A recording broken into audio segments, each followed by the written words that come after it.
Сәлем барлықтарыңызға. Өте дәмді ауызда еритін, нәп-нәзік болып шығатын Рафаэлло трайфлын дайындаймыз. Видеоны соңына дейін тамашалаймыз. Достар, каналыма тіркеліп, лайк басып, қоңырау белгісін басып қоюды ұмытпаңыздар. Ең алдымен корждарын дайындаймыз. 2 жұмыртқа, қопсытқыш, ұн, кукурузный крахмал және де қант керек. Алдымен ыдысымызға 2 жұмыртқамызды салып, үстіне қантымызды қосып, көлемі 2 есе болғанша араластырамыз.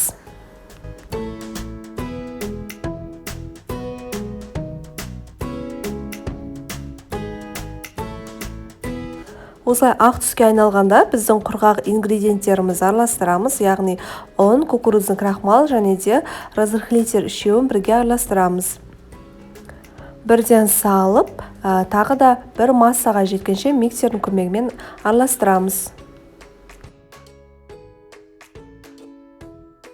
Одан соң кез келген формамызға пергамент қағазын төсеп, біздің бисквитімізді пісіріп аламыз. Пергамент қағазың бұл жерде сапалы болуы маңызды. Мен Поклайн фирмасының қолданамын. Қызып тұрған пеште 180 градуста 25 минуттай пісіріп аламыз. Ендігі кезекте біз кремін дайындаймыз. Ол үшін бізге керегі сливки және де сахарная пудра, одан соң творожный сыр үшеуін миксердің көмегімен бір массаға, яғни кремнің массасына жеткенше араластырамыз. Ең алдымен сливки мен сахарный пудраны шамалғаны қоюланғанша араластырып алып, оның үстіне біздің творожный сырымызды салып, оның үстіне кокосовый стружкимізді саламыз.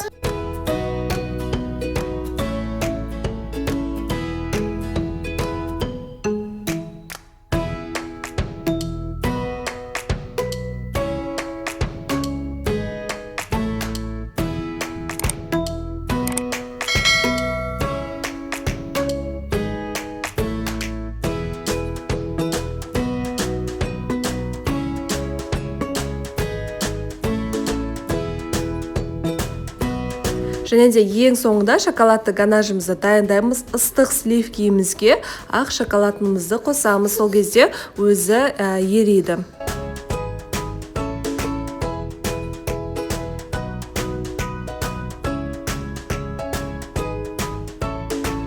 Біздің бисквиттеріміз дайын болды. Суығаннан соң дәл осылай үгітесіздер.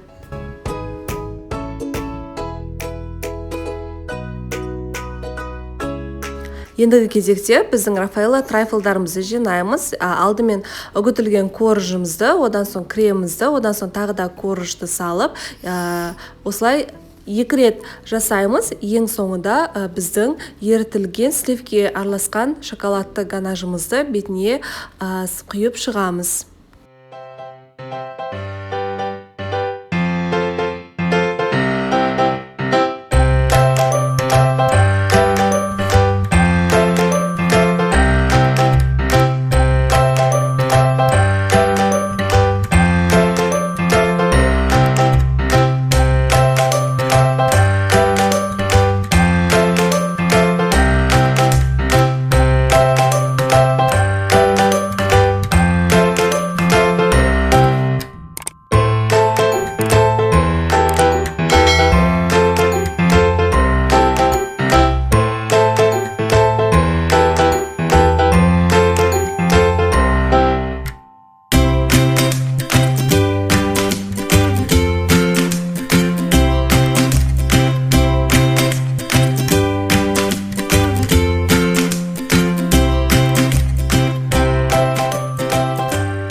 Қалауларынша түрлі жеміс-жидекпен немесе Рафаэлло шоколадымен сәндесеңіздер де болады. Бұл енді өздеріңіздің еркілеріңіз. Міндетті түрде кокосовый стружкиларды ең бетіне әсемдік ретінде себуді ұмытпаңыздар. Сол кезде біздің трайфлдарымыз өте дәмді болып шығады.